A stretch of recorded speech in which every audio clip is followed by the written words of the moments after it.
Imagine a world where pirates, witches, and wolves come together, not for treasure or spells, but to cultivate the finest cannabis. Picture this, a rugged pirate ship anchored off a hidden cove, its crew tending to lush green plants swaying in the ocean breeze. These swashbucklers have traded their swords for shovels, discovering that the true bounty lies in the earth. Meanwhile, in the depths of an enchanted forest, a coven of witches brews potions infused with the essence of their homegrown strains. They harness the moon's energy, using ancient rituals to enhance growth and potency. Their knowledge of herbs and nature is unmatched, blending magic with meticulous care. And then there are the wolves, guardians of the land, roaming the cannabis fields under the cover of night. Their keen instincts protect the crops from intruders, while their howls echo through the valleys, a reminder of the wild spirit that thrives in this unique ecosystem. Together, these unlikely allies create a vibrant community where the art of cultivation is celebrated and the bonds of friendship are forged through shared passion. Join us as we dive into this extraordinary tale of collaboration, creativity, and the transformative power of cannabis. What is going on, everybody out there in podcast land? How are Hello, you? my darlings. Look who's here. Yay. Hi, Howling. It's Welcome. Howling. Yeah, it's Welcome, me. welcome. I love that intro. Like a little twist on it. Listen, I don't even know what AI is doing. Like, I wanted it to be way more unhinged than that. And the algorithm seems to be evolving like week to week. And that's terrifying in and of itself. But I do have to say, I want to smoke your weed. I've been using this site called weed.io to do it. And it's, it actually works out quite well. Because, we do love our weed around here. Mm-hmm. Maybe you can ask for it to be more unhinged next time. Yeah, that's maybe a word I'll include in my like search term. So you just like supply the script for that and it just generates everything? Yep. And you don't even have to write the script anymore. You can just like click a button and it'll like do the whole thing for you. If you just say like, I don't know, make a video about like an intro for a podcast about such and such and such. But yeah, fucking AI. Fucking AI. I'd much rather use a member of our listening or viewing audience that is good at making videos or doing little dumb stuff like that. If it's not going to take up too much of your time, like might not be able to compensate you, but could certainly give you a shout out and hit me up. But Howling Buds, man, Yo. this is your show tonight. Like, so I'm sure everyone knows you from your own podcast, right? Which is Your Average Grow. Average Grow, yeah, where I don't lead any of those, but I'm happy to lead this one. Let's go for it. We have to do everything we can to piss off Rev tonight.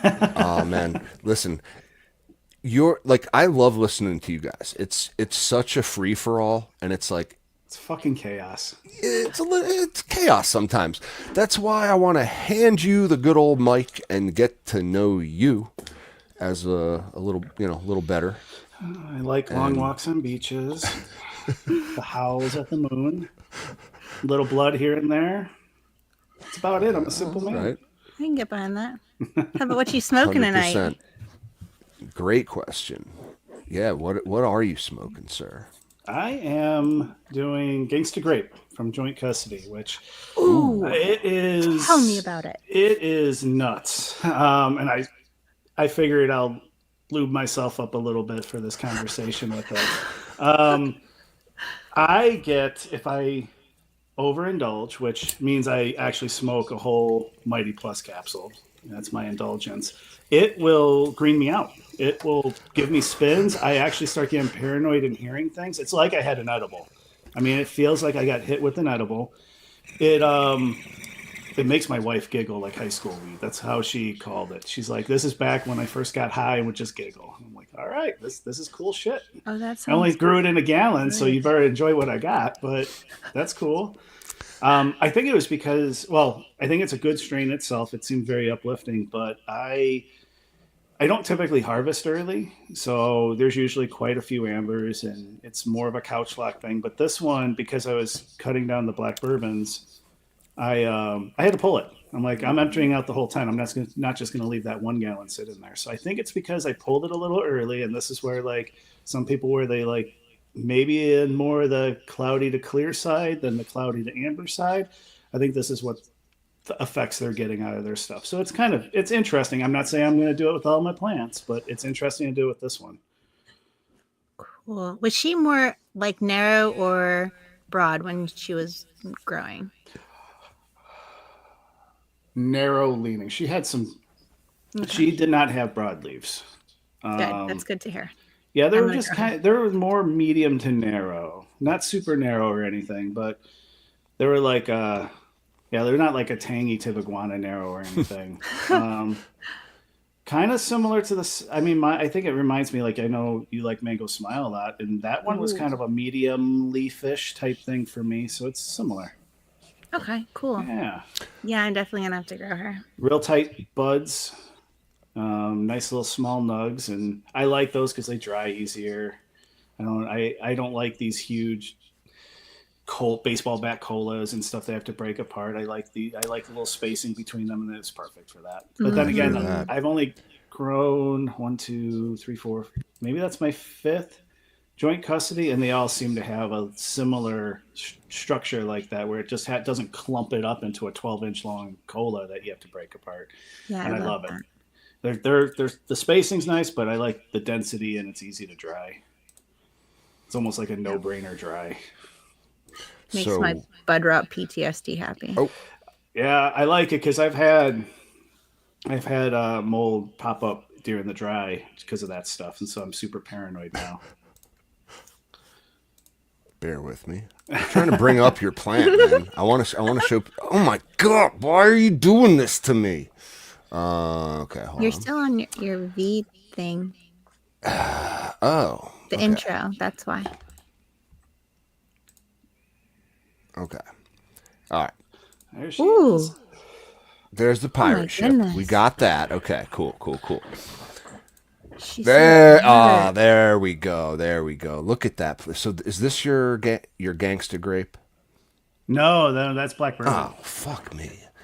Gangsta grape was in a red pot, and I don't know how many pictures those showed up. I think that was Well, that's probably really gorgeous. It Yeah, is that black one's still bourbon. it beautiful. is beautiful plant. Do you have her on your page? Oh, that's the empty pot. Damn it. Oh, there she is. No.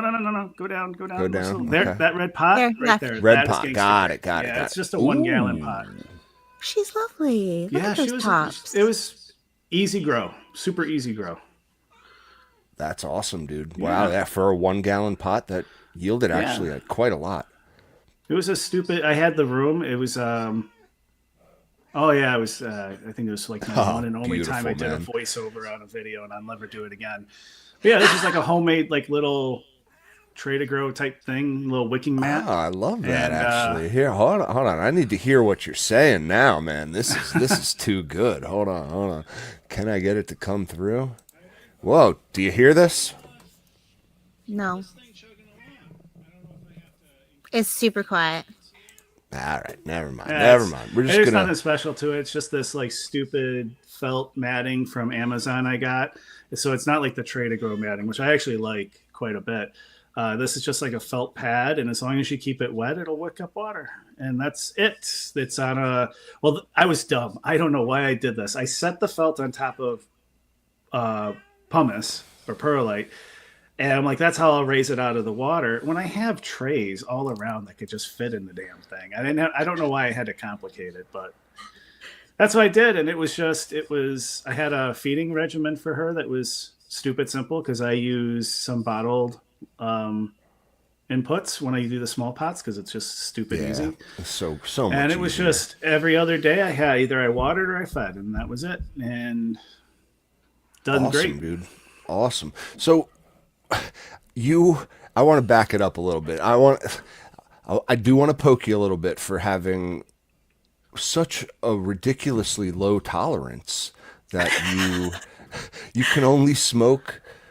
Well, not smoke. You're vaporizing what, Yeah. like one cartridge on a mighty, and you're greening out, dude. On this, yeah, if I finish it, Oh and man, when finish it for me is I mean, it might be 6 puffs or something. we got to put you through like a training regimen here. We got to get you a little bit more of a He's tolerance. been doing it for years. He's blessed with a low tolerance. Actually, maybe it is a blessing. I wish I didn't because I think it holds me back from some of the medicinal qualities that some people get, where they say it takes away anxiety, it takes away pain and such, and they can pick out different strains, act differently. No, most strains, they get me. It's just a range of how stupid high it gets me and how much in the couch I am. And that's really the only two parameters I feel for the most part. And it always comes with a little bit of anxiety. I haven't found a single strain that doesn't cause a little bit of, well, I take that back. My white elephant or whale or whatever it's called never gave me anxiety, but otherwise most of them do. It's not like I just smoked a bunch of narrow leaf, which is terrible for me. But it's a little bit. You just kind of feel it in your chest a little bit, and it takes half hour for that to go away for me. And I just stopped smoking. Then it's like I feel this. I kind of got to where I wanted to, and I just stopped because I'm dealing with anxiety. What's the white whale for you? Oh, it's Dosido, which I'm actually. It was just today. Some artificial equinox reached out, and was it him? Yeah. Told me about this breeder that one of our breeding friends recommends, and they selfed Dosido, which they claim. Oh, cool. I guess most of the things that they do, it's not like their Humboldt CSI where their catalog's like 500 strains or something. They have very few, and and then it's usually the breeder's cut or directly from the breeder that they're selfing, and they create these seeds. And there's not too many. And they had Dosido. And so I am going to play around with that in a pheno hunt. I mean, there's only 10 reg seeds, but I'm going to pop them all. I'm going to dedicate a tent to it and go through it in the fall. An S1 Dosido. Yeah, I think I don't know what that means. That's beyond my pay grade. Well, it's just like the self. Like it means it was selfed, and it's like, I'm not a breeder, so I don't know much more than that in and of itself. What that means in like the expression of the genes and the next generation, I couldn't really tell you. But it is cool, man. I mean, can you tell us what the name of the breeder was with that? Oh crap. I can. Or the preservationist? No, it was. It starts with a G. What the heck was? Because I guess like they didn't breed the strain; they're just like no. See, these making are all a seed. These increase. are all breeders. Okay. Other breeders. So like, what is it? Red Runts was one of the ones I got, which I think is from Exotic Genetics, maybe. Mm-hmm. That sounds right. And so like this Dosido is supposed to be from Archive. Because like there's a lot of Dosido that float around, and you really kind of don't know, did that originate from Archive seeds, or is it what someone just called? Because they took the two parents and crossed it, and that's Dosido now. ILGM. Yeah, so there's a lot of that, or like you have the Dosido autos, and I see them all the time. It's like I want to try it, but that's not the one I'm looking for. Like I especially want the one from Archive Seeds. And you want to get the one as close to the source as possible, man. That's naturally. Yeah, and I want what they selected. I want as close to what they selected, and even they sell. And I picked it up. There's different phenos they have, and I think the one that they used the most was number 22, maybe. But they released the seeds for number 18. They just said, "Here you go." It was like a cheaper pack. They didn't test them. Do what you want with them. See if you find something you like, kind of thing. And they do that for some of the phenos of the strains that they had. So I wanted the official one, the one that after 40 years I never smoked, and that caused me to smoke. So like I want that one. I want to smoke it. The thoughts out of my mind. I stare at a table for an hour with not a single feeling or thought. It is beautiful. I don't know if I'll get to it again. I mean, I've been smoking for a super long time now, of just a few years, and I'll see if I still experience the same thing. It's worth a try. Man, Why not? you're What happens? cheap, I got you're a more cheap weed date. to smoke That's or all give it away. is. So it's all good. Yeah, So it means if you're searching for effect, you're going to have to take all of those that you're hunting all the way through flower, all the way through Yep. dry, all the way through cure, everything. Yep. That's That the is a plan. commitment. I commend you, It's sir. gonna, it's going to be something. I've never done it, so that I actually have a few new things. So I've never done a pheno hunt. I have never taken clones. I have no idea. So it's you're gonna gonna have be so much fun, dude. yeah. It's gonna be something. So I'm gonna save that for the fall time where we're not doing as many outside things, or I'm not away from home either, and got a little bit of a busy summer. And my oldest son gets married at the end of August, Nice. so like it's just busy. Congrats. Yeah, and then got the pop up at the beginning of September, and I think I have planned it to where that tent's free the moment I'm done with that weekend, and then that's Nice. when it's going to start. And it's actually also in preparation of. So Alabrije and I were going to work on a seed preservation with Salmoso and do a photo autocross with the Purist Indica. And the original plan was is I would pop a few seeds and whatever I have get seeded. But I actually, maybe this is preparation for me to learn how to pheno hunt Purist Indica. So if I'm actually going to make seeds, I might as well have one of the best recipient to get it, or at least one or two of them. So maybe this is just preparation for the project, but that won't start until sometime next year. So we'll see. Man, You're booking yourself out far in advance. Yeah, well, because I screwed myself this spring. I started too much shit. I signed up for the Night Owl photo testers. I was testing. I started testing one of the Alabrije strains. And started way too many of those, started way too many of the Night Owl photo testers. I still had the 4x4 going with Joints gear. And then over on Alabrije and the Your Average Grow Discord, we have the pepper grow along and the hot sauce stuff. So I'm like, oh shit, yeah, I've never grown hot peppers. Why not?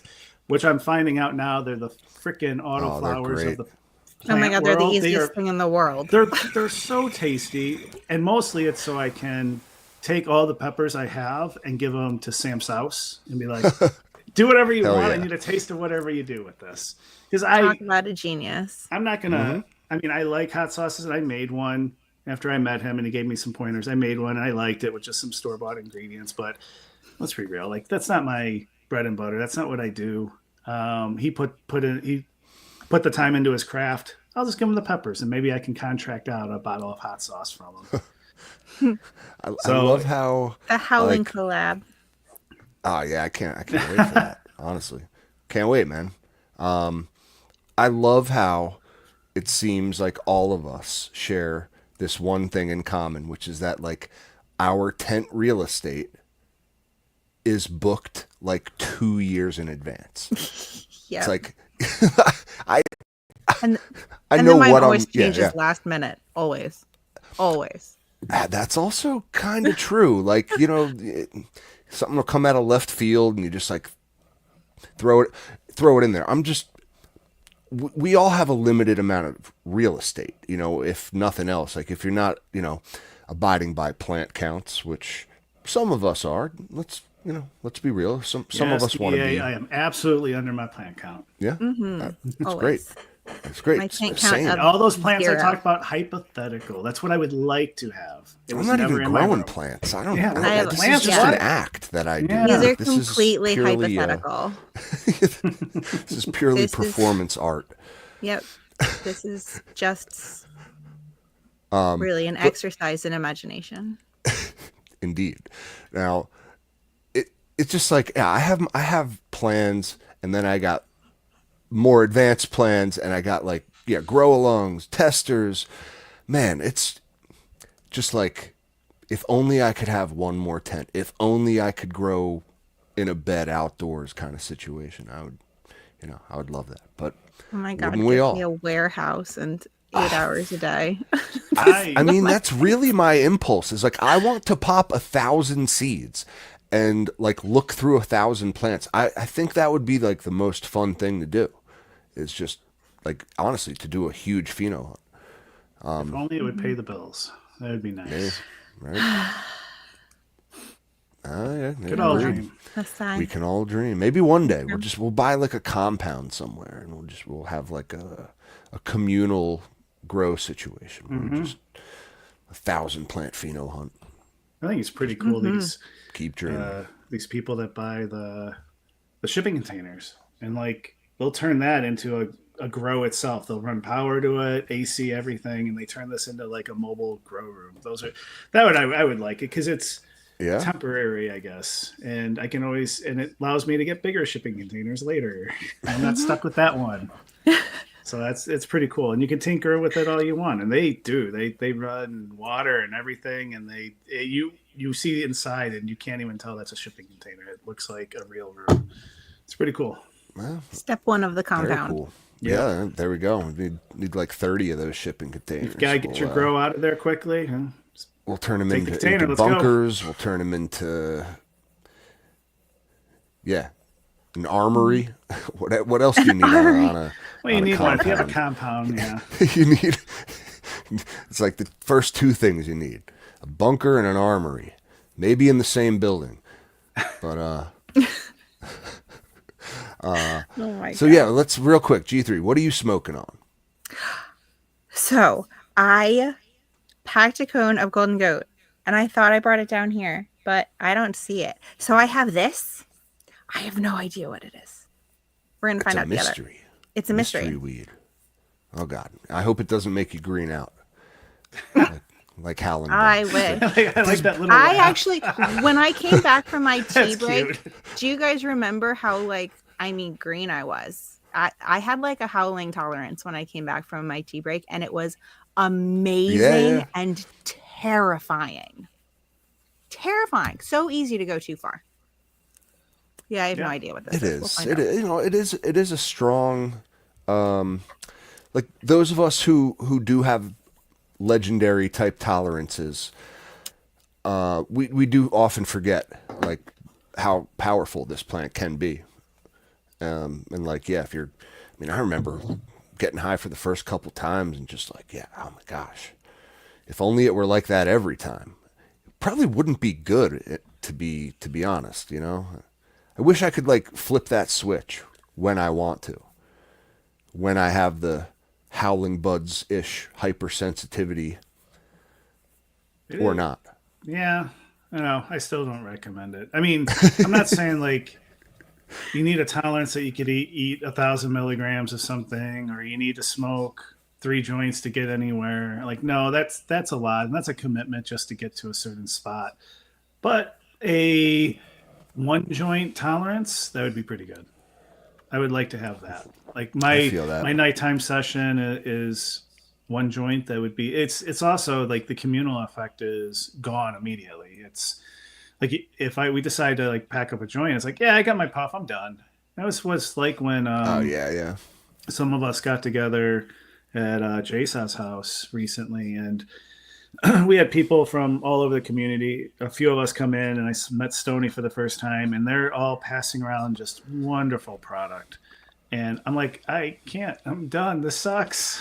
And so it's like I can't partake, and that's That's a bummer. part yeah. of what I do. Like, I think if I didn't have that communal aspect once in a while with this, or the shared experience, like I probably wouldn't smoke. I would smoke even less than I do now. It wouldn't be entertaining for me or fun.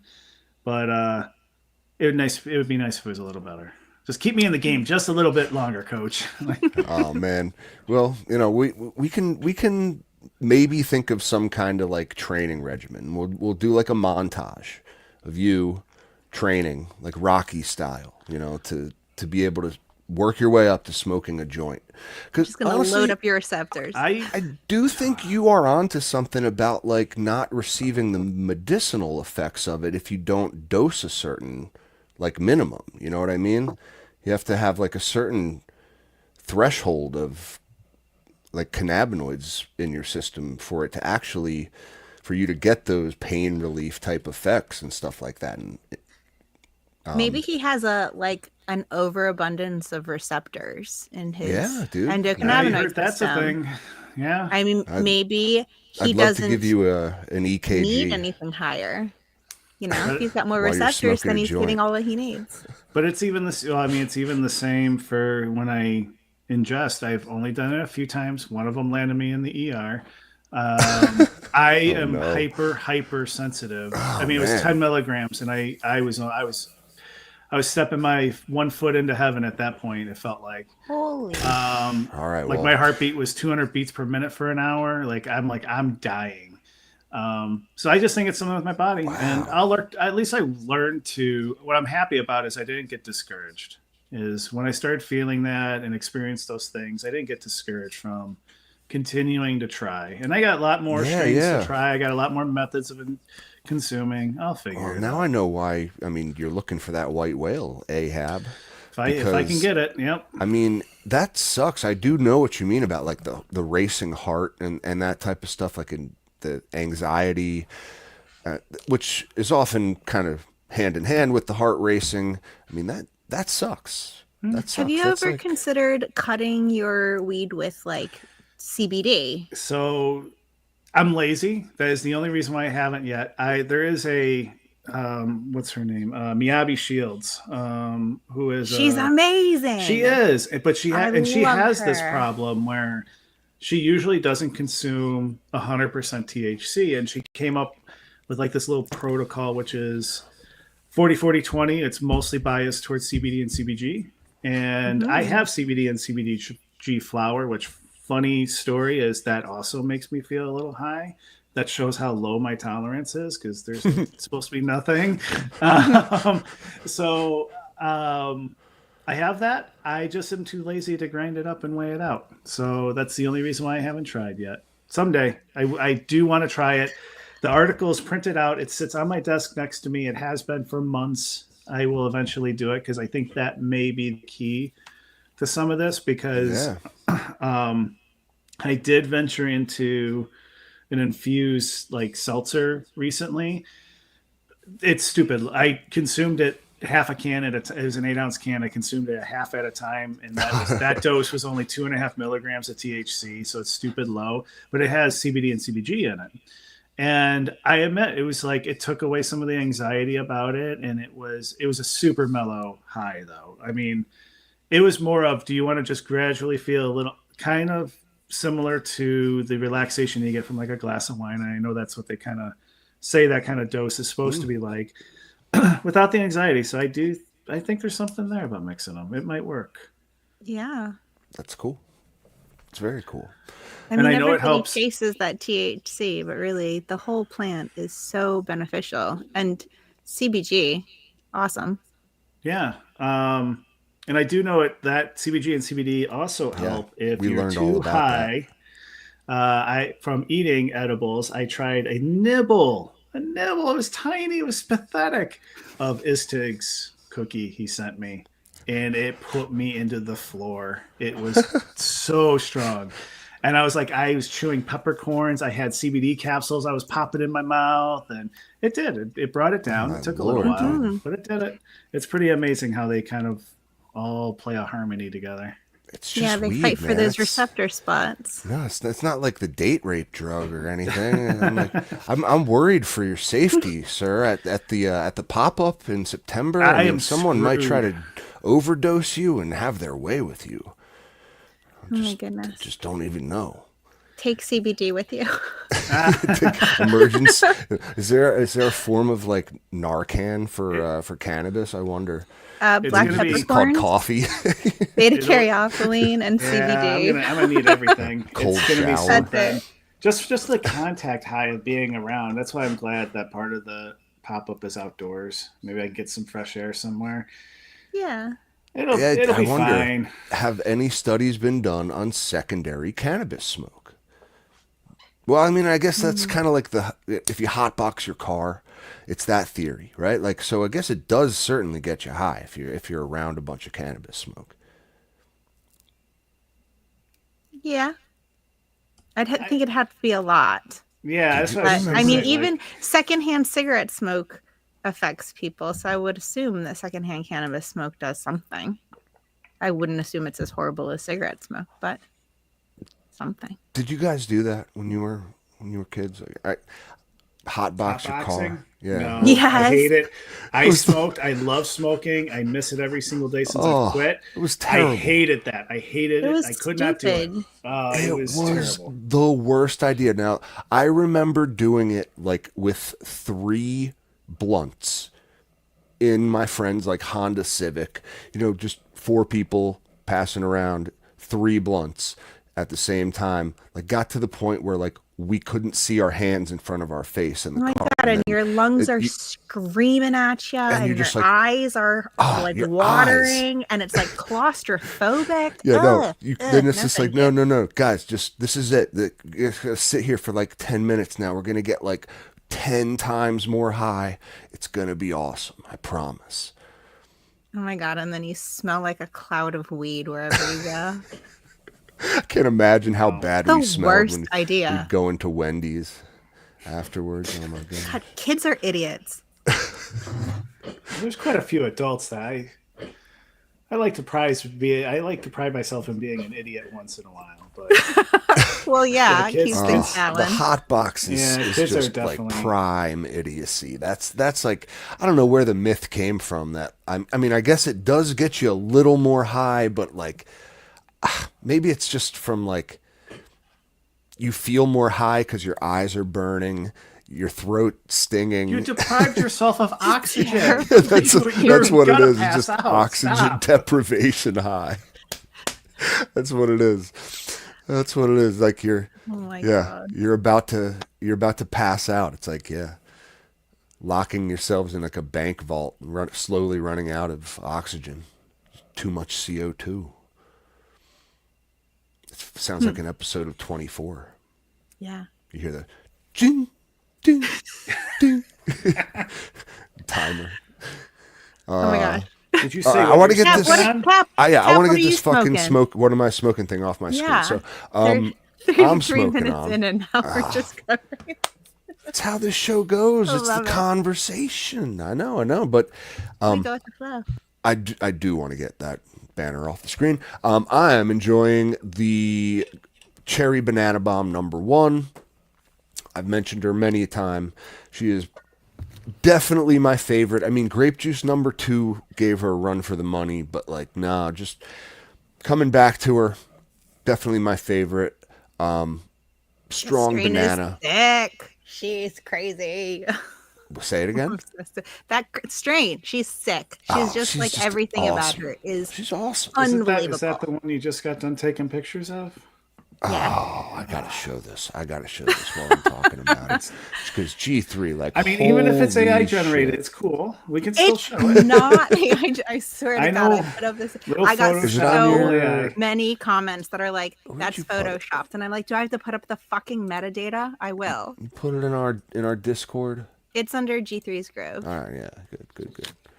Yeah, honestly, one of the most beautiful plants I've seen. Like, and definitely like Oh, thank you. top plant of this year. I mean, She like, reinvigorated my love for growing.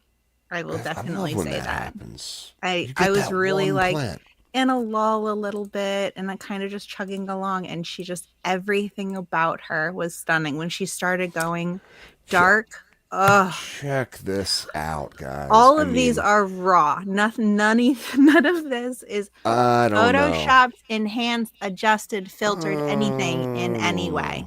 You sure you didn't use Veed for this? Because this sounds like something Veed would pump out. You know what I used? I used want a Space Mint picture of some Grown's, Veed. like black curtain tip, and like just kept the plant slightly away from the curtain, had my like ring light and that and my camera, and these are all This is truly what she looks like. Is insane. Yeah, the purple leaves are just I love that love picture. it. After these black bourbon, I've always liked purple, but after these black bourbon, and like Joint has some strains that just get super dark, and I love it. That's all I want. I want it all. Get the darker the better. And I thought I love a that purple black fade. and that purple, yeah, that plant is something. Almost too much, like almost overwhelmingly beautiful. Yes, she was. And covered in trichomes.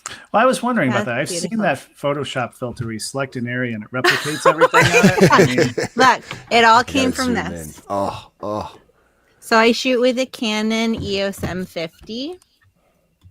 And this is what she gives me. Beautiful. So I will say the bud structure reminds me very much of my cherry bomb or cherry banana bomb #1. Now yours is certainly more frosty and much more photogenic. But I can see the bud structure resemblance. Is yours a banana pheno? So she's very I like to describe her like this. She was very much a banana, like dipped in cherry fun dip. So that candy kind of cherry, but that cherry was definitely there. The banana was definitely there, and it was like that high sweet candy. And then at the very end, like last couple of days, she snuck in this like funky licorice, Nice. which was surprising. like black I'm licorice? Yeah, like anise? yeah, like anise, anise. So I don't know. I've always said anise. we'll see.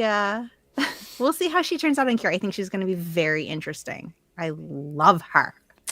I pressed a whole bunch of her Yeah, leaves this is a phenomenal like fucking grand slam grow right here. You are not eligible to win the grow along, G3. No, I hope know you I'm know not. that.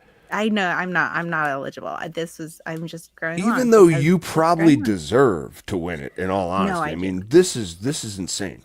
But yeah, no, just well done. Well done. Thank you. I mean, I'm blown away. So yeah, this is what I'm smoking on. Though this is a much better representation of the strain itself. just keep the picture up. Watch her while you smoke. I do want It'd be to like it was say yours. too. I am re-vegging her though, so there will be clones in the future. if Oh, hell anybody yeah. wants them. Hell yeah. If you want to know how to do your plant picks up like this, we did an episode, didn't we? Yes. Is that where you learned your your plant skills? picks suck with Spacement Grown, and I actually linked it in the Discord. I think yesterday, but I think it's episode. I want to say It was like 79. 70 something, yeah. Gotta Yeah. go back. But yeah, it was with Spacement. With Spacement Grown, and I mean, he taught me everything I know. Cool. Well, this is just, yeah. I mean, I didn't know you had it in you, to be honest. Jesse. I had my doubts. I had my doubts. Yeah, it's witchcraft. It must be. It must be. It must be. Absolutely. I'm convinced the black leaves, everything about it. It's just there's something supernatural going on here. But my lord, no, I'm just my gosh. The So, genetics have a lot to do with it, of course. So tons of praise to Joint, and if you have them, I recommend you grow them. Well, all hail the cherry banana bomb. Mm-hmm. If you got them, grow them. And all right. So yeah, Howling. Yep. I want to get back to you, sir. Get back to you. And before I've been waiting for this all day. We're gonna put this banner up now. You are watching Cultivation. Just in case you didn't know what you were watching, you know what? We're just gonna rock without a banner for a minute. Everyone, because again, I feel like everyone knows they're watching. Like, who doesn't know they're watching Cultivation Conversation? All right, so Cruised on over. Didn't know. I mean, it's certainly possible, but all right, dude. So I want to learn about you growing this plant we all love. Like, I want to learn about your garden, how you do things, your modus operandi. It's So, always changing. well, let's start with medium of choice.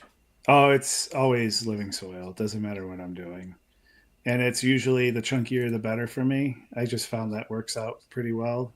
Um, I started growing with Costa Maine, which is like almost like worm castings with tiny little pieces of perlite in it, and it's like it's made me a little uncomfortable sometimes and really inconsistent with watering just because of how much for me it wanted to hold.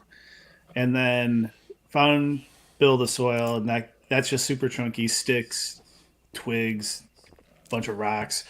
And that works out well, especially with like the SIP systems. But I did start making a change, which I don't know if it'll stick. Is I switched this one of my beds to Kiss Organics water only soil, and it is almost like if you mixed a bag of Stonington with a bag of Build a Soil and mixed it Ooh. together. Ooh. It is super fine and fluffy and light, and it feels awesome. But I even said pouring it into the bed, I'm like, this could just be a little chunkier here, and I'm seeing that now. It's I can't run the autopot system on it. No? I thought I Why? have Yeah, two why because not? I'm so neurotic with watering it, which really is just because I'm not great at it and I'm too lazy. Um, that I have moisture meters. I have two of them, one in the lower part of the bed and one on top. And I use that to help gauge, especially like in the early days. And I turned the res on and it went up. Like usually I like to, like earth boxes might be around 45 to 50% that it reads. It went up to 80%. And I have never seen my gauges go up that high. And I'm like, no, this ain't right. But both of them were kind of saying it. And I'm like, this is weird. I went and got the Blue Mat tensiometer thing that some people use, and it's just a little digital thing, and it'll tell you in M bars I think it's the water capacity. I forget. I EcoWet in that measure it differently, and yeah, I got that, and it was reading like from let's say 0 to 150. The higher you are, the drier it is, and it's like once you're over 100, then you can consider watering.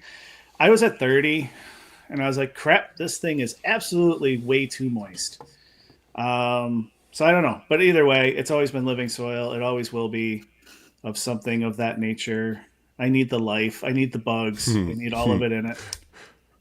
So that's probably been the only consistent thing is that it's been always been a Hell living yeah. soil. Now, you said you were using bottles to supplement, though, Yep. like nutritionally. That's fine. It doesn't mean, it's. It still like falls. So I still use a living soil because it actually works. And I don't use like something like Athena. No, no knock against them, but I don't use that. It's a natural carbon-based line rooted leaf, which Okay. it's not labeled as organic, but it's the like the liquid version of Organics Alive is pretty much what it Cool. is. It's a lot of fermented products. He ethically sources it all and ferments it. So it's all natural, using science and biology to come up with something. And yeah, Oh, all right. and That's I awesome. was So like, it this is, still kind of fits in with what I like. you're So staying organic. You're yeah, not like, you're even though he doesn't slap supplementing an with. organic label on that because he imports some crops from other countries. Like he does find like this green tea leaf somewhere that gives some kind of properties that works well for his products, and he'll get a bunch of it in. And like there's some things he just can't technically mark as organic, even though he knows the farm. They knows that they're Yeah, yeah. following probably better organic practices than here. It's But they just all, can't do it. It's all labels. It's all it's a money, dollar licensing signs. Yep, scam. Yeah. that's all it is. So he doesn't want to jump through those hoops. That's fine with me. It's all natural. So that Hell I yeah. do use, and I only use that in the small pots because I know there's people out there that like do their solo cup runs and they do their small little pots and they love doing all the worm cast teas. And again, I'm lazy. I don't do that. I will supplement when I need to. And so anything that's 1 gallon or smaller always gets a feed. I'm doing a photo run now, and they're only like 2 weeks old.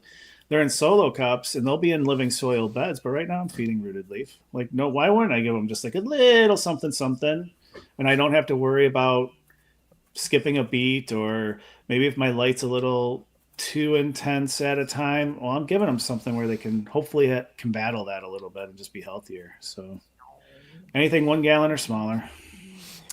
Makes sense. Yeah. Yeah, I mean that, like I said, very impressive plant you grew there in that 1 gallon. Now I see why you were using all sorts of great, organic ferments and stuff Yeah. to supplement, not That's kind of just. a stupid system to get on. Like I have a half-gallon Alebrije right now. It's almost the same size as that 1 gallon. Like I think I'm settling on the half-gallon for soil size Ooh, and half for gallon. the amount that you can get from it. I haven't seen much out of the 1 gallons to prove it. So yeah, I think Man, all half-gallons from here on out in my small tent. That's actually going to turn into my dedicated autoflower that's tents, and extremely it's all going to be impressive, dude. small I mean, pots, so I can get a lot going. Half-gallon is so yeah, small. those are. It's awesome though. They build this mat of roots, and it like sits on this platform right there, and it won't wobble or anything. It's like the perfect size. Solo is way too small for me, and 1 gallon, Yeah. yeah, half-gallons, they're doing good. My goodness. And they're That's fun. Like impressive. everyone that has all these auto seeds and stuff that are all worried about it. I'm telling you, it doesn't get easier than pop an auto seed in a small pot, and for the first couple of weeks, weigh the pot if you don't know how much to water, and keep it at Oh a yeah, constant moisture. And that's all I do. And then after that, tray goes on, and that's it. I'm done. Every other day, I pour a quart of feed into the tray. I'm out. Stupid simple. you do make it sound I very like it. easy, sir. It. I have to. I don't get this. Is it's. I mean, it's almost frustrating. I don't But get a lot of time in the garden. but small pot organics is It's not. not easy, dude. Like No, they're that's like finicky. that's like you're taking the path less traveled, sir. and Like you're and if you're you're used to big pots or blazing bigger your own pots trail. growing, everything's different. They don't like the same amount Yeah, of humidity. They don't like the same amount of light. They do not behave the same way, and it's kind of a cool learning curve.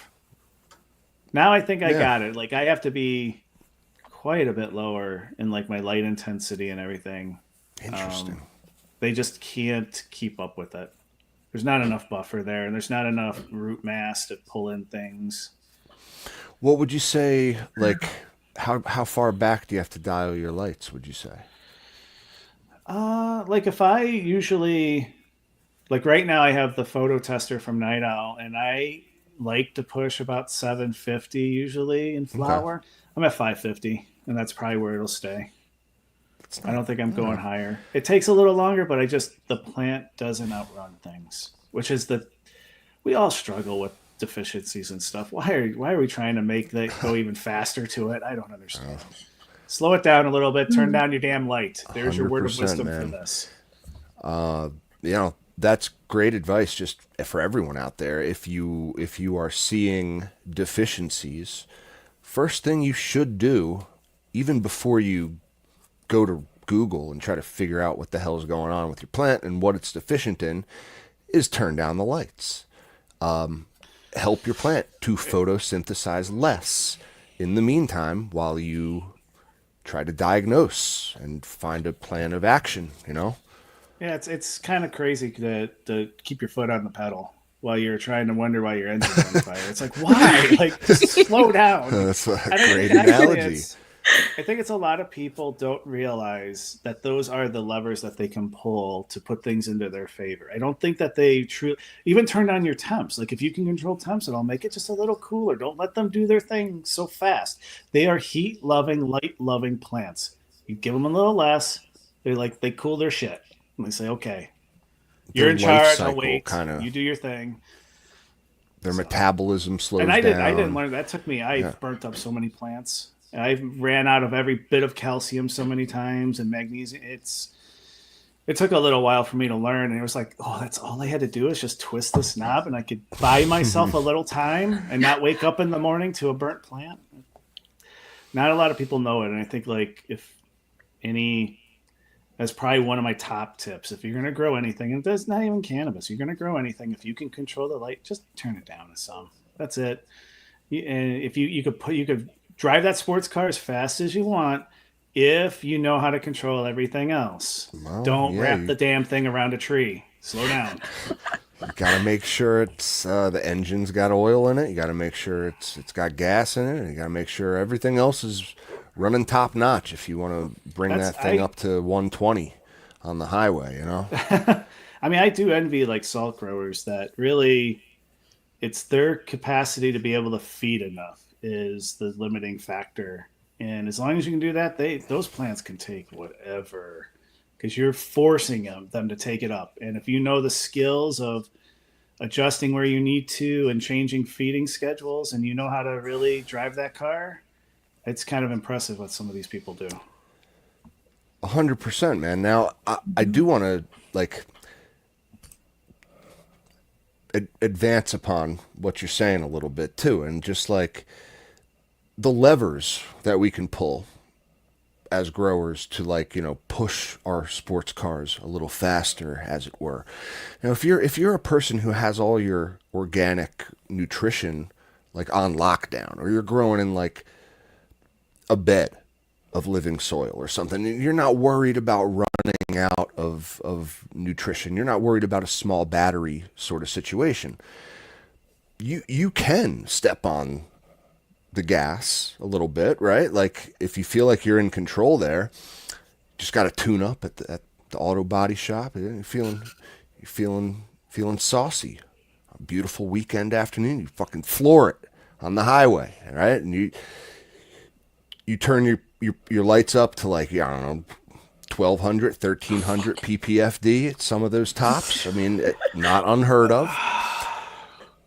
I think you like for those of us who have the nutrition, they can take the light. All right. Now, when you do that, your limiting factor is going to be CO2.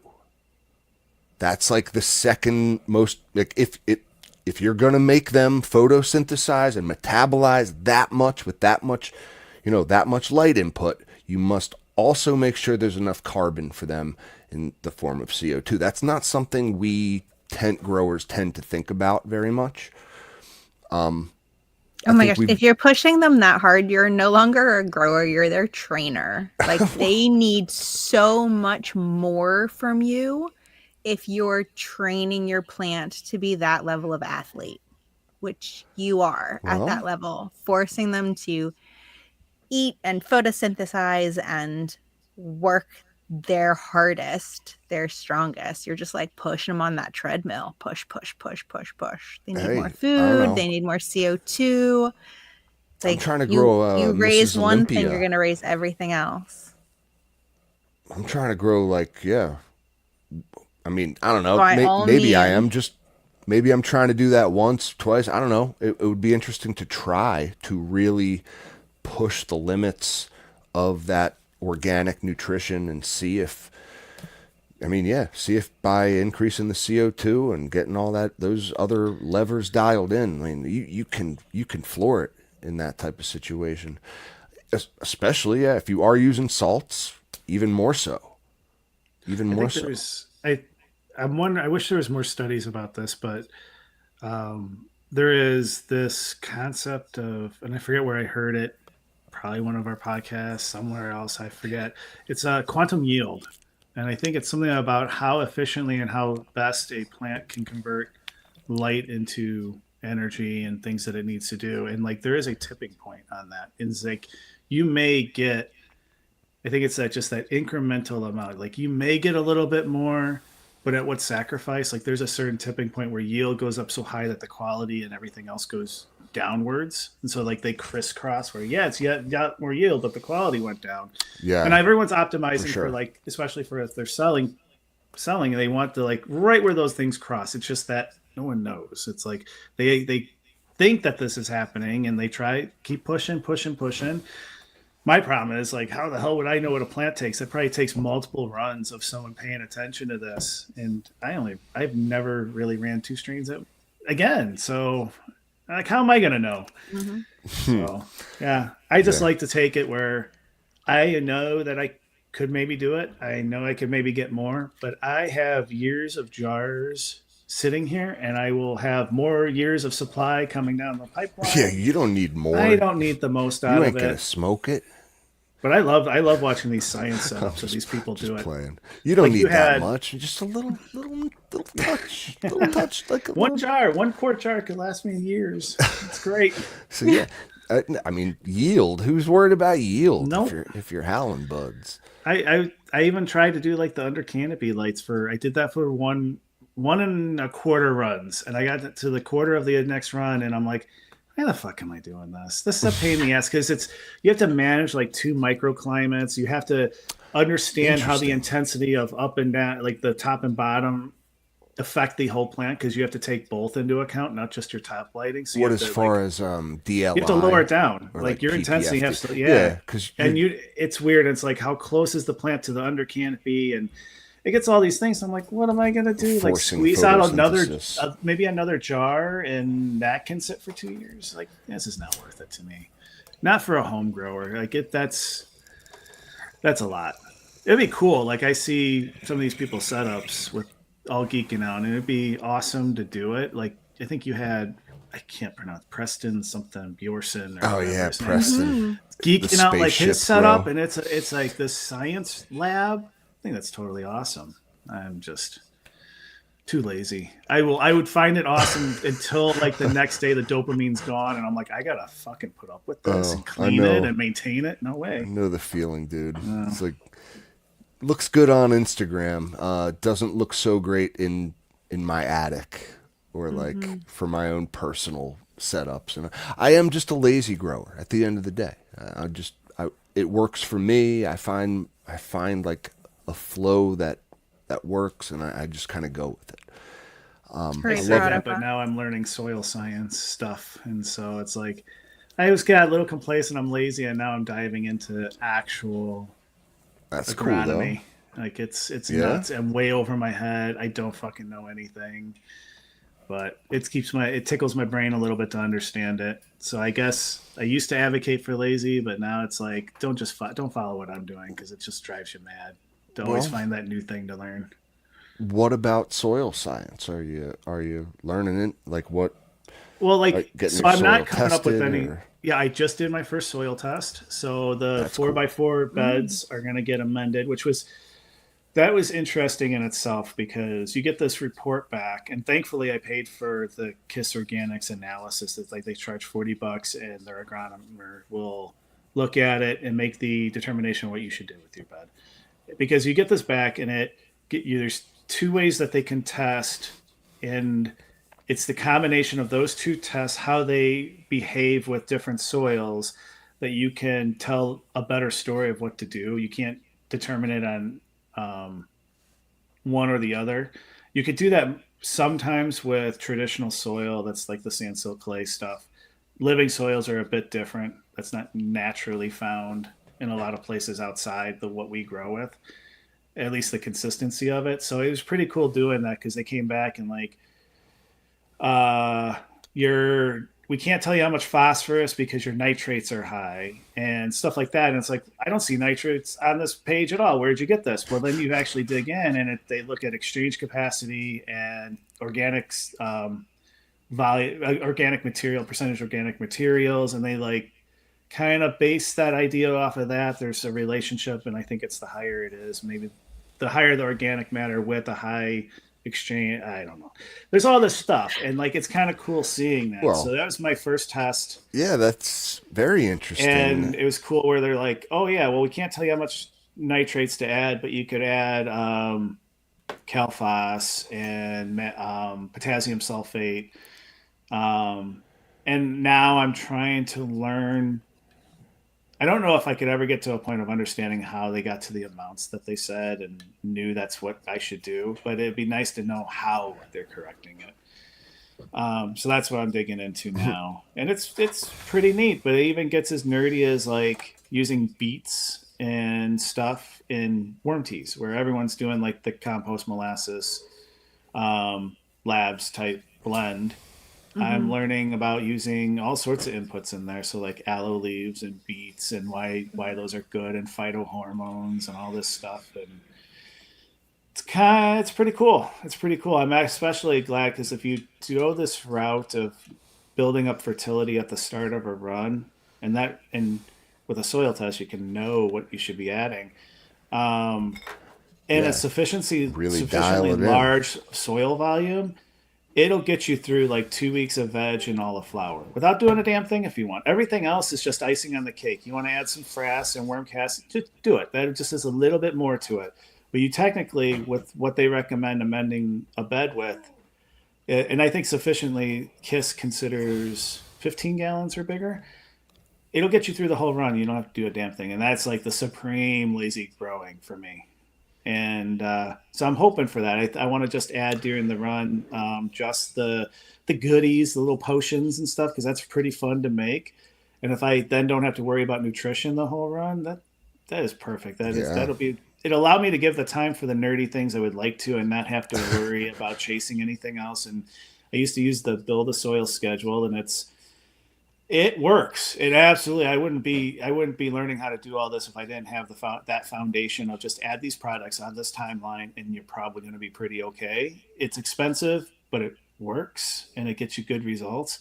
Now I'm trying to break free of all that. Like I don't want to be on the every week of build a bloom and every other week you're top dressing build a flower. Like especially it's hard. It's expensive to get. Yeah, it's I a don't know lot what of the hell stuff, it's dude. doing. I'm just following it, and I You always had, suspected that it was way over. It was heavy-handed in a lot of things, and it was because it had to average out everyone's experience and try to make it best for the average. And so it's going to be heavy on one thing that you may not need and low on something else. And I for want to sure. get to like, yeah, I'm just my bed's set up. Like I'll add those amendments. I'm going to water in some biology, and probably sometime, maybe even this weekend, I'll transplant into it, and I'm ready to Uh, roll. I I don't have like to do that. anything else. I like that approach a lot, man, and makes me wonder.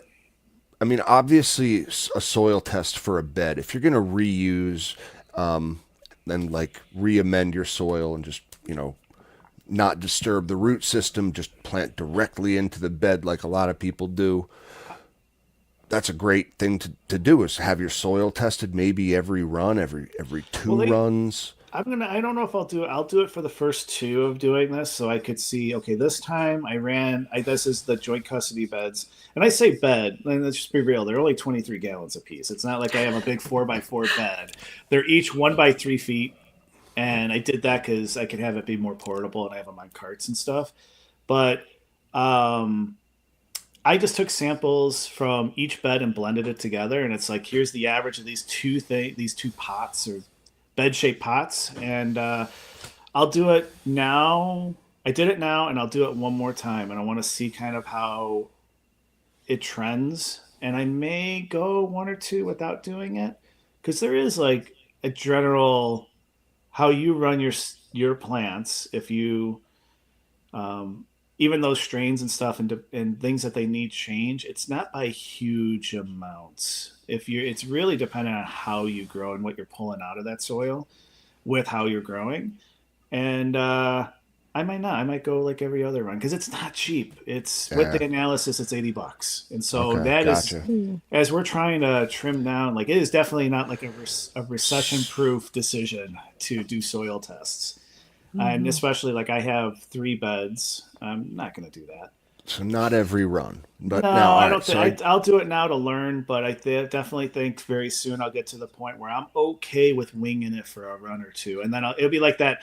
I know I had a couple good runs. I knew what I was doing. I'm gonna go a couple runs winging it, and I'll get back on track. yeah, Like it's kind of like I took a break of my diet and ate a bunch of donuts, and you I'll get back to the stop trainer. counting the calories. Yeah, You just I'll get willing it. back. Now, it's interesting because I've been reusing quite literally the same batch of soil since I started growing. That was 5 years ago now, 6 years ago. And that's a lot of runs. Now I don't have a bed, and I'm dumping the soil after every use and into like a bin, re-amending, kind of like mixing it up, letting it cook for a week or two. It doesn't really cook. It doesn't like there's no thermal reaction at all. It's not bad use of terms, but yeah, like it just I re-amend my soil. It's worked great for me for 5 years now. This last batch of seeds that I put into this soil in 1 gallon pots, as I always do, just to like veg them for a little bit, they look horrible. Oh, see, that's my rule is I don't veg and reuse soil. Everything from my solo Yeah? cup to my 1 gallon is fresh soil every time because I have no idea what I'm starting with. I don't want to. I'm in veg. I don't want to start playing those games like you're experiencing, and it would. Yeah, they look It would horrible. be my luck. I always have and it's not a huge amount of soil. I think if I was doing large hunts and large seed projects, that's a lot of soil over time. But for my small use, I get a bag every once in a while, and I use that. I tried reusing soil both in cannabis and with some of my vegetables that I started, and I chase problems when I do that. I don't So have what luck. do you use your when you reuse your soil? Is that only in your bed, or Yeah, that's only in the 1 gallon and above pots. So like if I'll reuse the soil, so I'll reuse the soil in like the 3 gallon I have going down. I think that's enough. I'll reuse it because I'm also worried about what did I add to that. Typically, it'll go outside and be used for something. okay? Yeah, that's But what my beds, that's what I I'm don't gotta touch do with them. it. I don't pour them out or anything, and I've had better success. So the two most beds now I've had at least 3 runs in. I think my auto one may have been 4. No, it was 3. I would say that the results only got better each time. Wow. I firmly believe they all got better. They got healthier, frostier. I mean, the only thing I ever chase is calcium, but other than that, they just better and better and better. And like in the auto bed, she was a beast. Grateful's plant, which is I forget what he crossed here. It was drowsy crossed with was it Yagmi? No. I can't believe I already forgot. Oh no. 91 grapefruit. There we go. Now I finally remember Cool. from she was a beast and she was in the 3rd run in that bed and she was huge. Yeah, I have the best results with reusing. I just don't want to chase it in small pots. I can chase it in beds. I will not chase it in small pots. I mean, I makes me wonder: is it because I have the 1 gallon pots that I started them in? Is it because like I don't know if I put it in a 5 gallon pot, watering would the too soil be much? fine, or is it just like is the soil just past the point of reuse? Like, is it that I have no idea what the levels are like. I've never done a soil test on this stuff, and I've Wouldn't just that be like you said, interesting? I've been doing like what you referred to as like a heavy-handed amend, and it's like it would be interesting, G3, to see what's going on because Right. I got no idea, and it's like I And use after these 5 products years? that kind of add That's a lot. I everything bet back you had in. were you adding organic matter back to this periodically, like castings or Oh yeah, compost? Okay. castings. I have like my re-amendment recipe, and it pretty much just craft Wonder- blend, bud bread from Cold War Organics, You know what's and earthworm castings, and a little bit of what I frass, learned with too. the soil test is, you know what could also happen is it's from your water. It What do you mean by what is it? that? It's like chloride levels, sodium levels, these things that don't get absorbed or nearly as much. They start too much of it in the soil, and you have to flush it. So like You get that's hard like soil. yeah, you get like too much chloride in it. Your pH is thrown off. Your buffering capacity is thrown off. It's your alkalinity of that soil has changed, and because it's absorbing things from your water. And I don't know if you use like Interesting. tap water or RO water, but even like Yeah, some of the nutrients straight and tap. stuff are left behind. And I even had that with does my make soil sense. tests. I start cutting my water now. Like I'm not going to use 100% RO. Like there's thoughts about how much that leaches things because it's so neutral. It wants to pull nutrients Yeah, out definitely. rather than give back. And so I even though I don't water to run off, I try to watch out for that. And I watched. There was some podcast. Yeah, it's another podcast. I learned probably all my between learning from Rev or learning from podcasts. That's how I've learned it. And I learned someone was What's the talking other about one? cutting What do you water. listen to? Like Cultivation Science.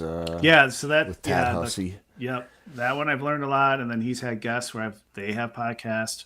So it's just like I can't keep up. Yeah. And it's one of them that talked about like what these facilities can sometimes do is they'll get a water test and then they'll figure out ratio. And like I used to homebrew, like this is shit that we did with water chemistry. And that's all they're doing is they may add something to their water or they'll cut it with RO water and balance it. So that way they're not wasteful with completely using RO water. And that's what I kind of do now. And I'm glad I switched to that this last run because my soil test came back with high in chlorides, and I am betting that's from my tap water, which is all I used to do. And when you use like these autopot systems, they drink a lot. They And sure so do. that's Yeah, they do. Yeah, so I do no, 50-50 now. You know, interesting. And it just might be a lot that Never accumulated thought in about there my that water. it's Yeah. locking out things now. There's definitely something going on in that region. Oh my gosh, you have got to get your soil tested. I'm dying to know now. I'm super interested to know. Like, I will have to take pictures of them for you because, like, I've never seen plants show this type of deficiency before. Very strange. Yeah, it's just who knows. Nope. But yeah, no, it makes me wonder again, like, is it past the point of diminishing returns? Do I just need new soil? Yada, yada, yada. I do want to mention, too, I see I think a new listener in the chat. Veteran Blueprint. How you doing? Welcome to the show. Who makes a good point. I get why you'd say this, is that this is why I get confused when people say organics is the easy way to grow. Right? Seems like there's like a lot going on. It's in context. Like when people say organics is easy, you have to give the soul story. Like, why are you saying this? And I could say you could get a 15-gallon pot, do water only, and say you're organic, and I bet it will be the easiest damn grow you do. But then you can go nerd out on some things. You can go off on the trail of soil chemistry and inputs. And so it can be easy. It can be hard. It's your journey. Totally agree, man. It can be as easy, quite literally, as getting, 5-7 gallon pots, filling it with the right soil that you bought from the store. I mean, I always liked Coast of Maine, Stonington blend, put it in a pot, let the plant grow. You probably won't need to do much more to it than just water if you use a big enough pot. Like that's the intro to organic growing, is like I put soil in pot, plant grows. Wow. There's not much else to this, What we're really like, the nerding out part comes into this is when people want to, like, either they're working within certain parameters, like, Howling Buds uses small plants. That's a very tough thing to do with organics. The bigger the container, the better. And it's just like, yeah, I kind of lost track of my train of thought, but it'll come back to me. Cannabis is What was choose I your own talking about? adventure. It can be as difficult or as easy as you want it to be. It can be as complicated or as simple as you want it to be. You can be as involved or as hands off as you want to be. Literally fits exactly what you want. We were talking about the nerding out and like the organics, and like it gets complicated when you want to like reuse your soil, to constantly reuse your soil for 5-6 years. Like if you just go out every run and buy a new bag of organic soil, put it in a pot and grow the plant, like poof, it's going to be like magic. You're going to have the same success again and again and again, because it is that easy. I mean, where the nerding out can benefit you is in saving money, is in like, growing in smaller containers. There's certain advantages to that. There's a lot to learn about this stuff. And like the starting point is just putting soil in a pot. But that's what leads to all of this stuff.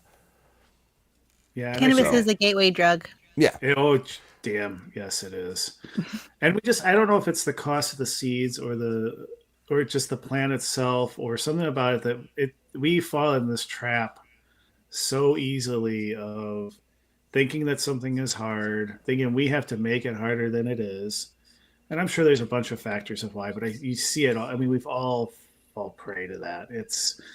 We always got to try to overcomplicate a plant that can be pretty simple, and you can do whatever you want with it. And organics can be easy. It can be hard. Synthetic can be easy and hard. Like I was thinking about this idea of recession proofing growing.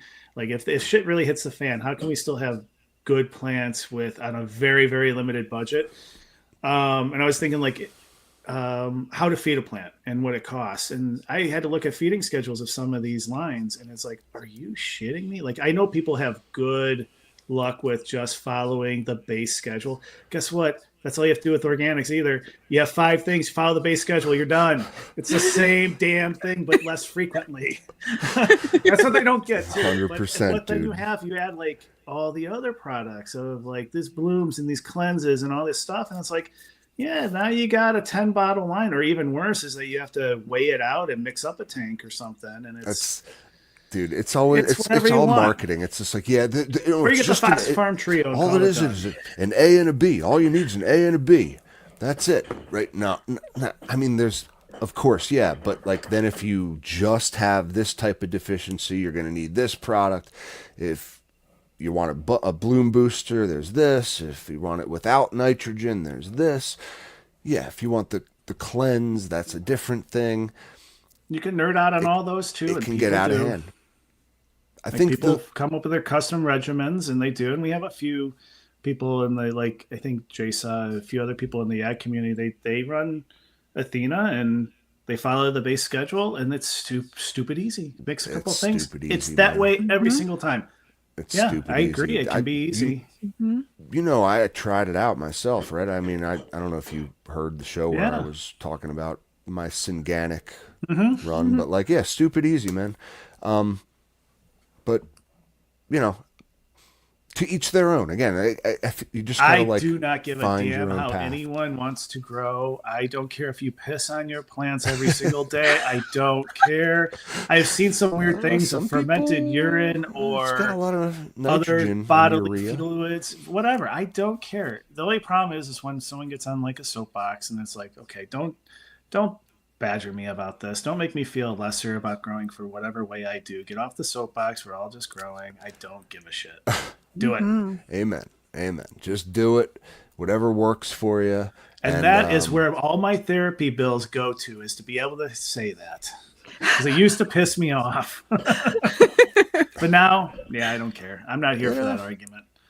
We're all just trying to, like, I feel like in the end, a lot of it is just us trying to justify what we spend our money on. It's like, not cheap. No. My products are the best products to use for this hobby we all enjoy. No. The product that I purchased is better for this reason, and it's just, I don't know. There's always different ways. There's always something to do. Switch it up. Try it all. Figure out what works for you. Fuck around and find out. Yeah. I've been through. I've never done any synthetic. Other than like a few, like a CalMag thing before I got an organic one. But nothing major. I've always stayed, but I've tried so many different feeding methods, so many different bottle products. Just try it. Run a line until you run out, and try a different one then, and see if by the time you run out of a line, you may have done a couple of runs. You may have figured out how to use it. Now figure out something else. Whatever, you can do it. Yeah. Or do nothing at all. Keep on growing fire stuff and be fine with it. That too. That's cool.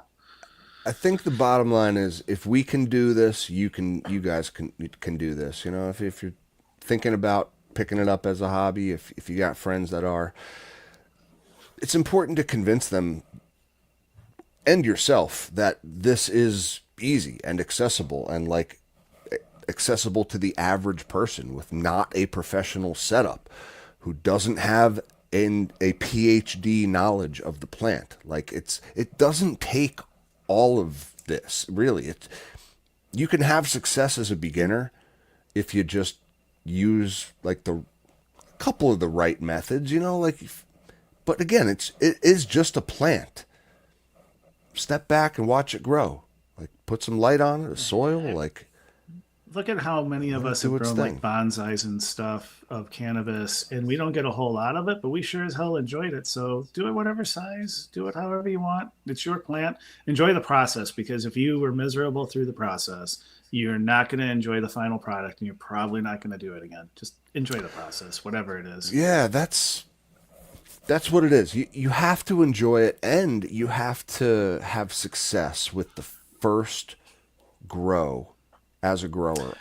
Otherwise, you're not going to keep up with this. You have to be determined to keep going. That first one, if you didn't do so well, that's hard. That's hard. You need people to encourage you to keep going, because you'll definitely try to talk yourself out. Your first grow is like make or break. I mean, I hate to say it like that, but it's like if you don't have success kind of immediately, you're going to feel so bad about it. I don't know. Maybe you're resilient enough to just get up on the horse and try again, but a lot of people won't. They're going to think it's hard. It's going to take too much. I need too much equipment, yada, yada, yada. You need immediate success. And so if you know anyone out there who's a beginner grower, go help a beginner out. That's your homework this week, guys. Go help a noob with unsolicited advice from a master grower such as yourself. No, don't be a dick about it. You know what I mean? Like, don't be a dick. And if you're thinking of growing, this is your sign. Yeah, for sure. It stole the words from my mouth. This is an accessible hobby for everyone. And I think we like to get into the nitty gritty of it. Mm-hmm. Man, I could go into more components of your personal grow all night. You're a very interesting person to listen to. I don't think I've spent 3 hours talking about lights. Damn it! You speak this much for a long time. No, you're a great speaker. You know your shit. Like again, they need to pass you the mic more, brother. That's all. Well, the tape over my mouth doesn't work out so well during recording. No, actually, really, it's because you're greening out on the show. That's what it is. Right? There has been a few of those, and it's usually blueberry something related. There has been some where someone's talking to me. I'm like, I have no idea what you said. But mostly it's just I am not good at this. I'm not good at any aspect of this. And he's I don't like talking, but I am glad that I got to. He never leads. He never leads. Here. I don't. You led this show tonight. Yeah, absolutely. I think I do too much of it at work that I'm burnt out at the end. And I'm not great at small talk either. And if you give me something, you ask me a question, you give me something to talk about, I'll do it. And I probably will do it too much at some point. But if it's just small talk or just banter, I'm not great at it. This is a man who's done a Zoom meeting or two in his life. I have done quite a few. Way too many to count. Yeah. And just as veteran says, he said, oh, that's not veteran. He says, we'll talk plants. It should be a t-shirt. I think it is, right? I've seen like not into people, but I will talk about plants or something. Yeah, something like that. Yeah, it's funny. It's funny, man. Well, Howling, will you come back and talk about lights? I could. Give me some time to research it because I don't know shit. But yeah, I could. Lights are one of those topics. He knows everything. They're so controversial. It's so funny. Are you? There's so much drama. The lighting drama is lighting expert. Yeah, he knows a lot about No lights. shit, dude. You should have told me that at the beginning of the show. For I fuck's sake, I could have that talked was about lighting, not mediums. well, that was if lighting That and was soil. important. Oh, That's all my right, two all right, all things right. I nerd out about. Okay, Okay, so okay. Howling Oh, Volume I 2 don't feel There we so go. coming bad. soon. There we go. Easy peasy lemon I like squeezy. how you think, G3. You just made it all work out. Okay, Right, so this does work out. What I do want to do real quick is bring up just a bit of a controversial subject that we got into a bit of a spat about on the Discord this week. It's the promo for the Discord too. If you don't know, you should know that we have a Discord. That's where a lot of us hang out. The link's on the website. It's in my bio on IG. Just very easy to find. Go check out the Discord. We were talking about seed testing and should it always be free? Or are there instances where like breeders, ethically can charge a small premium, not the same price, let's say, but like a drastically reduced price for tester seeds if they wouldn't have otherwise made available. So are the testers required to then like report back anything? Are they actually testing the seeds, or are they just getting like a untested pre-release and they're calling Yes. it testers? Okay. Correct. I'm using the word tester, but what I mean Like more roll the is an dice. untested release of a seed that I slam these two varietals together. I haven't tested them. You are the guinea pig. I'm letting you know that, and I'm charging you less for it. I mean, that's what Mephisto does, but they don't charge less. So What is that? What is that? Like their they just slam everything together and release it, right? Illuminatos? Yeah, I mean, This how, makes me how feel can they so test? dirty. How can they test all of their stuff and release so many strains and crosses? Well, how can any breeder? I don't don't know. I don't know. Mephisto puts out a ton of new stuff. It is bonkers how often they put out groups of new strains. Yeah, there's like an encyclopedia at this point of like the line releases and then like on top of the staples and stuff. But okay, I know your ire towards Mephisto, but I don't want to focus on that right now. Like I just mean I don't like, have ire towards and Mephisto. I see Outcast. I hear that like seeds should always be free. So he says you should never have to pay for testing. My opinion is testers should report, and your rent is your tent space and time. I'm curious, the ones that do charge, and I know one of my favorite breeders, I think, is one of the ones that was charging, jokingly. I think you have to ask their motivations for it. Do they suck at finding testers? Like, do they just get shitty testers? They just not better at finding those people? Are they just doing it for a cash grab? I don't understand what the motivation is behind some people doing this, but it's fucking dirty. Don't do this. And if your problem is you're not getting you're just getting people that want to grow a seed and they claim to be a tester, do better. Find a better person. Find some, like a group of people you trust. Don't charge them and think that their $25 for discounted seeds is gonna get you a better tester. You're not. You don't buy better testing. You just find the right people to do it and trust their input. Stop charging. Yeah. I feel Well, like I think if they're not reporting back, they're not actually acting as testers. To use the term tester is misleading. They're you're not not testing, you're buying buying a testing pre-release. It's Right. almost like getting in on, all right, let's just put it like this. You're buying a stock super low, right? Like let's assume the breeder is going to like do testing on the strains that they pre-release and potentially release them and maybe call them something, like have like artwork done for all this stuff. But right now, all it is a cross. Okay, there's no strain, nothing thought of about it. It's just like I did this, I made the seeds, here you go. You have no obligation to be a tester. You can just grow them. If you think that this cross has great potential, be my guest to have it in your garden. Like, you wouldn't have this opportunity otherwise, correct? And I'm charging you way less to have How that. much is way less? Like, let's say it's a quarter of the normal price of a seed Okay. pack. I You don't get fault the people wanting to do this, be a tester and pay like smaller fee for a small or less tested line or not a tested line at all. But it's how just does the breeder know? Like, yeah, you're not vetting these untested. people.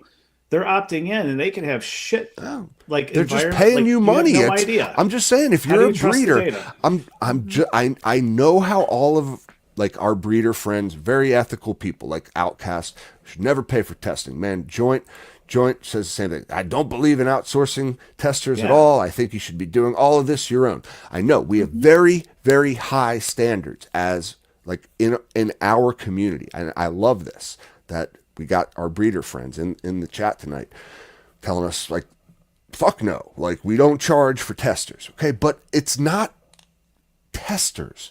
Not testing. We're I not really think testing. that word We're is talking misleading. about Yeah, making exactly. available Paid marketing. of like seeds that you may not otherwise get access to. They may not be released. You will probably do testing on them. They may fail the testing. But like, let's assume you do your regular testing on the seeds and like, I don't know, you pre-released 4 different crosses, okay? You do your due diligence as a breeder. Maybe you do end up going forward with, I don't know, what, 2? Let's say that's fair. 2 out of the 4. So like, it's a roll of the dice. I've paid a quarter of the price for the seeds. I have half of the chance to find a keeper. I'm okay with that bargain. If you're making me aware of it as the grower, I'm just saying, I kind of like the idea as having a discounted line of your seeds made available that might not be otherwise done.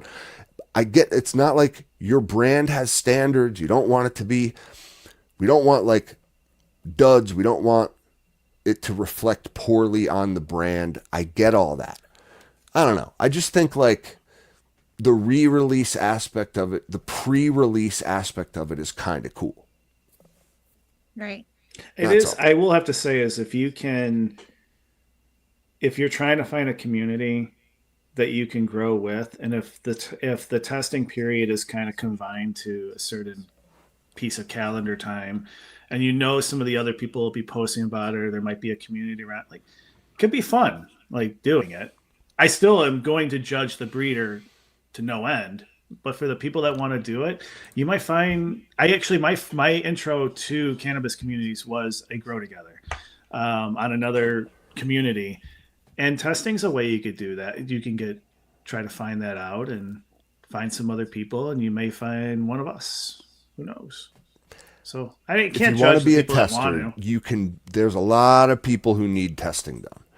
But again, we're not really talking about testing. We're talking about, like Five Bake says, getting in on the ground floor of like an IPO or something, like a release. Okay, you might get lucky. You might pick the one of the 4, the two of the 4 that the breeder does decide to go ahead with, does give a name to, does get the artwork for, and look, you got it at a quarter of the price, months in advance, because you were able to identify which one like just sounded good. I don't know. It is a gamble. They could all be duds. they may get 0 out of 4. I know. They're totally I know, untested. You have Fuck no around, find idea. out. Yeah. You are 100% right, G3. Just because, and we've learned from our great breeder friends, who I do want to get both of you back on the show soon, Outcast and Joint. DM me. Yeah, like we do know that just slamming 2 great strains together doesn't always make great seeds. Just doesn't.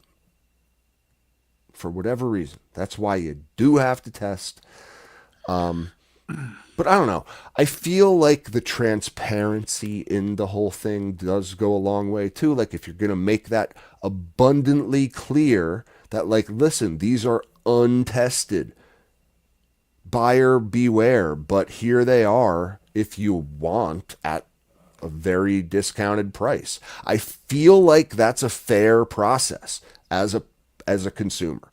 I I'm, I just letting you guys know. I like as if you're a breeder out there, I feel like that's fair. I don't have any issue with that as a consumer. Just make it obvious that it's I like it's don't untested. I don't think that they're doing something immoral to their customer. I think they're very well. I would also question how many people actually understand what untested seeds could do. I mean, all of them can herm, and you could pollute your whole space. I had 3 of my 4 testers just to this run herm out, just because there's something 100%. unstable there. I'm wondering, like, I think that if informed purchases are fine. Like, I don't judge the purchasing and the breeder offering it and them accepting that responsibility. I don't want them using that data. I personally Yes. would not. I buy from a few select breeders that I have talked to or are vouched by someone that I respect because I know the process they put into that. If you told me, "Oh, here's my new release. I'm going to charge $100 for 3 feminized seeds," and if they didn't, just like you didn't know anything about their testing, it could have been all bullshit behind that. I don't know. I don't want that. I think that's where it gets a little shady is what they're doing with that data. If they're only doing it for I want people to talk about this somewhere and get my name out there and they feel like they're a part of it as well and they know what they're getting into, go for it. Do whatever you want. I don't judge people making $1. I don't care. As long as it's ethical from beginning to end and that means from selling that final release to someone. Just be ethical with it. Be upfront.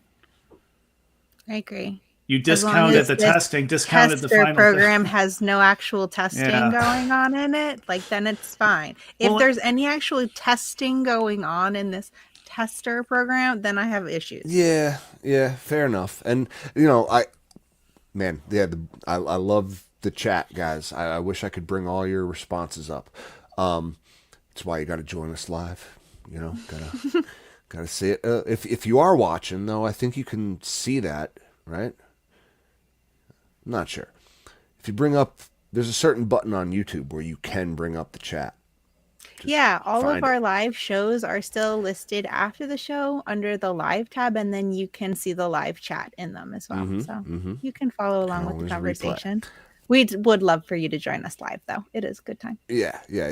And I just it's again, Five Baked kind of gets what I'm saying here. Like, it's the curiosity kind of thing. Like, it's just like, I get that not all of your seeds pass testing, but like, for what reasons? Like, did you just not plan on releasing like all the strains? Like, I get some of them have to fail, but like, maybe, I don't know. Like, if they didn't herm out, if they didn't create like mutants and genetic freaks, like we just need to eradicate from the gene pool entirely, then like I feel like people should just have the option. Like, listen, this didn't pass my testing for this reason.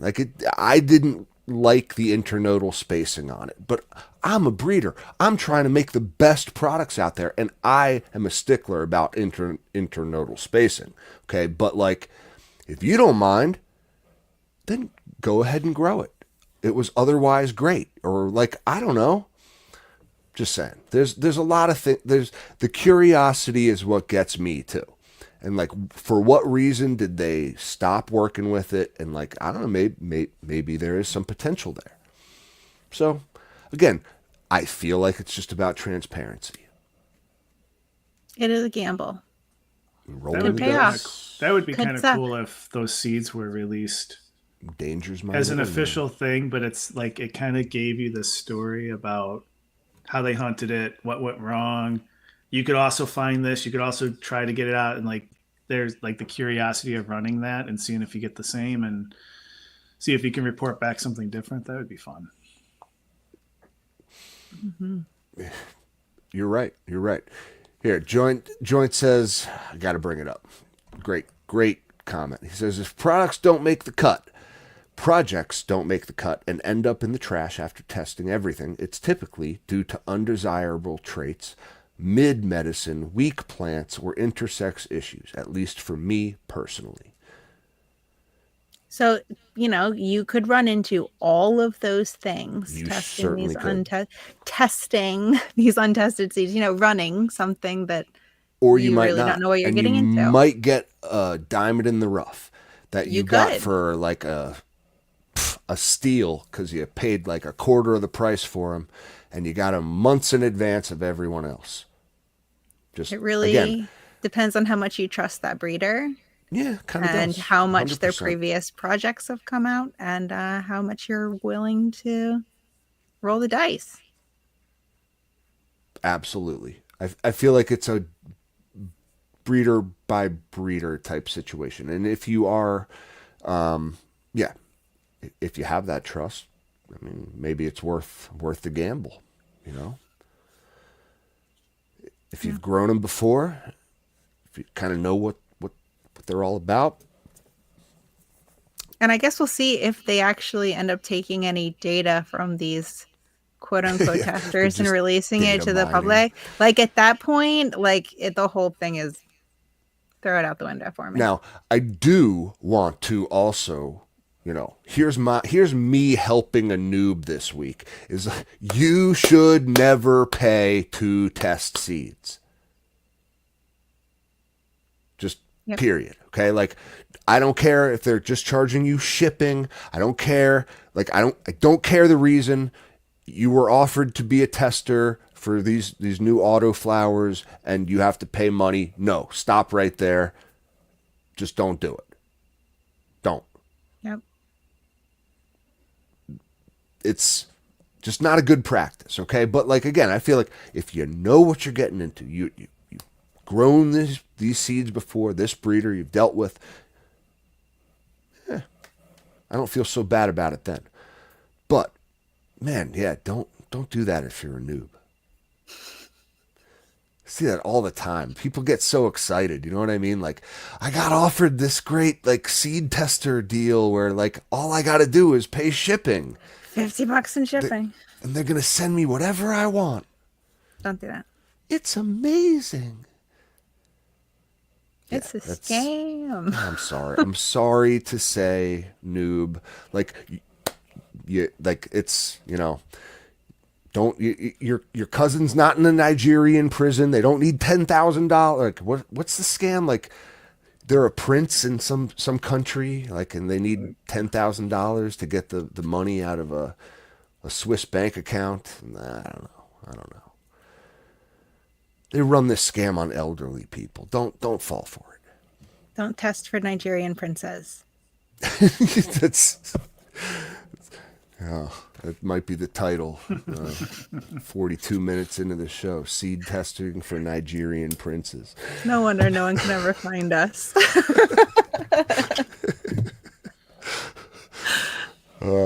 Like as soon as you respond, you're like, "Hey, wait! Something going on with these seeds? They're mutants. Oh my God, they're not even cannabis. You sent me peppers." The page is deleted. All of a sudden, there's no record of them. Mm-hmm. Trust. Fuck. Our community is built on trust. Fuck. You got had. You and Grandma got had. Don't let it happen to you. Well, all right, guys. Yeah, I could talk to you all night, Howland. You're an awesome dude. Again, I want to thank you for Seriously. joining us. Volume 2 coming. We have to get you back on to talk about lights again because I feel like I learned a lot about soil tonight, and you as a person. So, Thanks. Glad to be here. Thank you for being you. Thank you for just kicking ass, being an exemplary grower out there for everyone. Check his page out. Tell people where they can find you. Yeah. Well, Instagram, your Discord, the Your Average Grow Discord, Allery, we're all kind of all in all these. It's Howling Buds everywhere. So that's where I'm at. Howling Buds. Yeah. One word. And it's what, every 2 weeks you do YAG, or is it I mean, it's every like, show yeah, it's every now? other, yeah, we Yeah. do like every other show. There's usually Frapple on a show and then a circle the next show. It's every other. We try. We missed Sunday. Johnny had his reversal, and I had my birthday, so we didn't Happy record. Cool. Thank Happy birthday! you. birthday, dude. Thanks. I hope But it that'll was be coming out wonderful. Sunday. So usually it's every Yes. other week. Smoke an eighth of a joint for me. It is sad when you have to stop halfway through a dog walker. it, I'm so ashamed. And you You can just shouldn't be. hear No, the dog I walker don't. say, "It's not No. me, it's you," or it's not you, it's me." It's like, no, it's me. My tolerance sucks. Yeah, you're just a cheap date. That's all it Yeah, is. You're that's just a it. cheap If date. I had to smoke someone else's weed, they would love it. That would be nothing. Yeah, I'd be so flattered if he's like one hit and quit my weed. I'd be like, hell yeah. He tapped out after one hit. It'd just be like, yeah, but that's I how know it it's bad runs. if there's been a couple I smoke and they really get people high, and then I know I'm in for a rough ride. That's gonna be bad. Strawberries, milk, and cookies was one of them. Like, people get stupid on it, and yeah, I hated it. I tried it once. I was like, Oh this is yeah, just not for me. yeah. It's a strong one for sure. But yeah, check him out on his podcast. Check him out wherever you can find him, and we'll make sure we have him back on soon enough to talk lights. And thanks you guys Would for love to. joining us in the chat Thanks, chat. Thanks, live. everyone. You know your homework. Help a noob this week. Don't be a dick about it. And as always, tell someone about the show who doesn't know about it. Oh, and most importantly, don't get caught. Later.